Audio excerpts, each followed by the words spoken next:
Welcome to the Jill on Money Show. It's Monday, November 20th, and it is Thanksgiving week. I hope that you're making your travel plans and that you're not planning to travel on Wednesday or even Tuesday. I hope you are where you need to be. Wouldn't that be better than trying to get through those awful crowds? Anyway, people do what they have to do, and we'll be happy to keep you company on your long ride, on your sitting there on your trip to the airport, or maybe sitting in an airport waiting for your flight. I hope there's good weather. Oh my gosh, it can really be painful. All that being said, we are here to take the mystery out of your financial life. We do that by having you go to our website, JillOnMoney.com. You click on the Contact Us button, and then you let us know if you'd want to come on the air, because Mark does everything else after that. While you're on the website, don't forget to sign up for the free weekly newsletter. Comes out every Friday, and check out all the other content that lives on the website. You can also subscribe to the Jill on Money Live subscription service. It's exciting. We have another event coming up in December. It's going to be year-end tax and financial planning with my friend Daniel Forbes. He's a certified financial planner. If you would like to join us live, you have to be a member of Jill on Money Live. So check it out. It's right there on the website. Today, we are starting this program off with a bang. It's Jay, who is on the line from Kentucky. Hi, Jay. How can we help you today? Well, I'm looking at retiring here before long. I'm 62 and want to know if I should go ahead and make the leap, or should I wait a couple more years? That's kind of what I'm looking at. All right. Well, first of all, congratulations on actually being at the point where you can have this conversation. But next, let's see what's going on. So you're 62. Are you single? Are you married? Are you partnered? I'm happily married. Okay. And does your spouse work? No, she doesn't work currently. She used to, but has been retired herself for a period of time. Oh, you're jealous of her. Let's be honest. That's really what's happened. Does she receive any pension benefits? No, but she did work enough to get a small Social Security, and then she spent about 15 years homeschooling the children. Is she also in her 60s or younger? Well, she's 61, so in theory, she might start Social Security at 62 and then wait for a larger spousal benefit later. Okay, great. And you mentioned some kids. How many are there? There's 3. Grown and launched and good? They are. Okay, They're good. Great. So, Jay, how much do you earn right now? Well, currently I'm earning about $110,000 a year. Okay. It's down a little bit from the heydays of 150 a few years ago. The company's not doing the best right now. Okay. So. But 110 has been good in terms of your need. Like, how much do you need to come in to manage your expenses? Well, after taxes, it's about $75,000, and we're doing just fine on that. Oh, great. That's awesome. And also after retirement contributions, you put money away? Yeah, there is a 401k and insurance and everything. So, yeah. So when you factor it all in, you get the 75, you've made your retirement contributions, it pays for your expenses. Is there anything left over, or is 75 the real need? Do you have a sense of that? Well, I do like 75. It gives a lot of flexibility. So 75 is kind of what you'd like as a take home, right? 60. Yeah, the need is, I calculated it, it's down around 55 or 60,000 a year. All right. But want. Okay. Let's see if you can do the want, right? I mean, yeah, that's even better. So tell us about your savings. What have you done? I have an IRA with $490 in it, $490,000. A Roth with $350, brokerage account at $390, and a money market with $105. I'm liking these numbers, Jay. Yeah, and then there's a small 401k with $75. Which is your current? That's right. Okay, got it. Tell us about the house where you live. Is this a place where you want to stay for retirement? Yeah, we bought a retirement home in January. It's a single-story patio home. It's $550 value, and we paid cash for it. My gosh, you are thinking ahead. We raised the kids in the house. It wasn't our favorite, so when we had the chance to do this, it was something we really wanted to do. That's great. That's really great. So, Jay, do you hate work? Like, tell us what's going on almost like the emotional part? Well, it's getting to be a bit of a grind. I've got a micromanager that is irritating me some.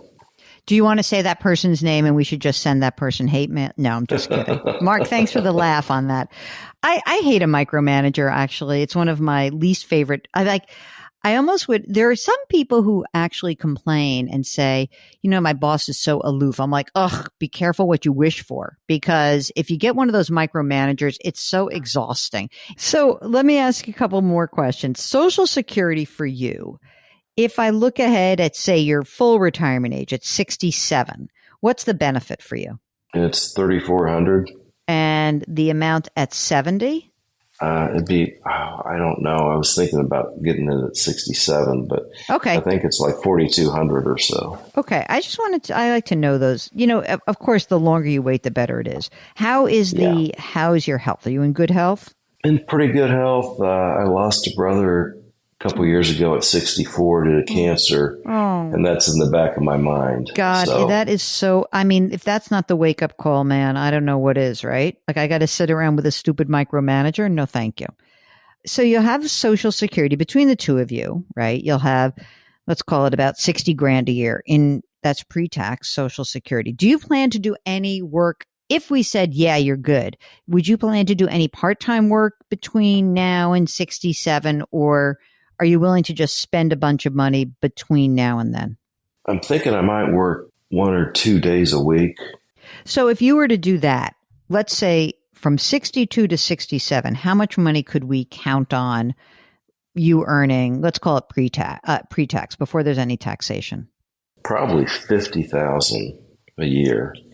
And then I could qualify for ACA that way. Right. And even if it's less, let's even say less, because let's say 40, because that way you can shoot a little bit lower. And if you do a little bit more, it's not the worst thing in the world. And what he's talking about for the Affordable Care Act, you're talking about making sure you get tax credits for those, for the Affordable Care Act, right? Right. Okay, got it. So here's your conundrum. You could say, let me just take the money from the brokerage account to finance the 5 years, right? Because that money's already been taxed. Normally what I would be saying is, oh my God, please take it from the IRA because we want to pull money out, but that'll screw you up with the Affordable Care Act. So let's say for 3 years, you pull from the brokerage account. And from there, you'll pull whatever, let's say 50 grand-ish, maybe 60. Let's say 60 grand a year from the brokerage. Then you're qualifying for Medicare. You, but not your wife, because she's got an extra year, right? She's got an extra 4 months. So it's okay. So it's close enough. Okay. So then from there, if you pulled that brokerage account down from 390 and you said, all right, I'm going to take 60 grand out of that. Are you okay with just seeing the value go down? Because it is what it's there for. You okay with that? Yeah, I am. Okay. And there's there's an inheritance in the picture too. Okay. Let's wait on that for 1 second. So, okay. So then let's presume we got your 390 turns in, we drop it all the way down, and then you're left with about 150 grand in there in your brokerage. Okay. Then from 65 to 67 for those next 3 years, then you should pull money out of the IRA, because then you should start to pull that down little by little. Otherwise, you're going to get whacked with taxes. So you'll pull you pull it out what you need from there. Then you're qualifying for Social Security. Honestly, you're in pretty damn good shape at that point. You just keep pulling money out when you need it. There is a lot to be said for the fact that you've saved a lot of money, and I think this is a good game plan. Now, the only downside risk, the big downside risk that I can see is you say to me, well, I know I said I wanted 75, but as it turns out, we wanted 90. we potentially have the mission creep problem. That happens. If you're feeling like that's happening, what you'll do is you'll just work an extra day. You'll make the extra money. You know what I mean? So as long as you're willing to do that. And the other thing is if you're happy enough working part-time and it's 1 or 2 days a week and it's going okay, and you might say to yourself, you know what? This is working well for us. I'm not dipping into my portfolio at all. Maybe I'll do it an extra year or whatever. Like you'll have more options. If you're willing to do that work, your game plan is doable. But if that mission creep does occur, that's where you run into some problems. Now, you mentioned an inheritance. So let's talk a little bit about what you think could be happening. My dad's 80 or 91 now, so that's in the back of my mind. And it looks like about another 800,000. Oh, well, then you're done. You're done. And I don't like to think about the inheritance. I know. I mean, I have to say that's so funny because on some level, it's like, I hate to say this, but if it's a real thing, then it's a real thing. And it's not a real thing when you're 40, but when you're 62, yes, I think it is. Right. And if it's, even if, God forbid, your dad were to get sick and need care and do something like that, maybe even if it's not 800,000, if it's 500,000, that's a real game changer for you.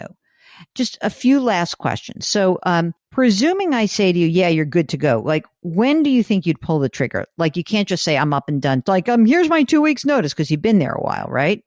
After year-end bonuses at the end of January would be the time to leave. Okay. So, I mean, if you're going to pull the trigger on that in January, obviously the one thing I would also say is that, from now until then, even if you said I'm going to pull the trigger in January, but I'm going to be there for a month or whatever, you could probably pull back on any retirement plan contribution and keep building up your brokerage account and your money market account because you might need that money. You don't need to put that pre-tax money away right now. It'll hurt a little bit tax-wise, but it's fine. For a few months, I think it's worth doing.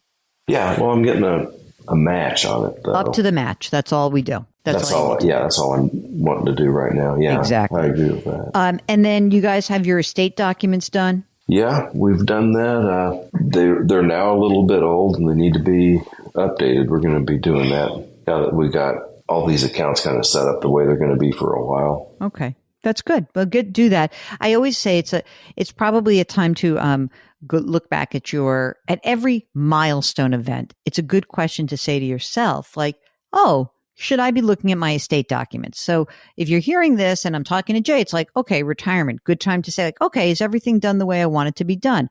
It could be like, oh, I have a new grandchild on the way. It could be my kid's getting divorced. Did I do everything that I'm supposed to be doing? All those milestone events are good prompts to get yourself to look at the documents that you've created. And so this is good for you, Jay. And also, I think you got a good game plan. So I'm going to wish you the very best of luck. And it sounds like you're on your way, man. So congratulations. You're almost there. Almost there. Do you feel like it's like being on the marathon. It's like, okay, I did my 20 miles. I got 6.2 to go. You didn't even hit the wall. You got it, right? Okay. Well, I think so. Good to go. Well, thanks so much for getting in touch with us. If you would like another set of eyes and ears on your situation, whatever it is, we are here for you. Just go to our website, JillOnMoney.com, click the Contact Us button. Let us know if you'd be willing to come on the air. While you're on the website, you can check out all of our free content. You can subscribe to the Jill on Money live service, and you can buy my book, The Great Money Reset. Please leave us a rating and review wherever you listen. And don't forget to lift someone up. Change your work, change your wealth, change your life. Thank you for listening, and we'll talk to you tomorrow.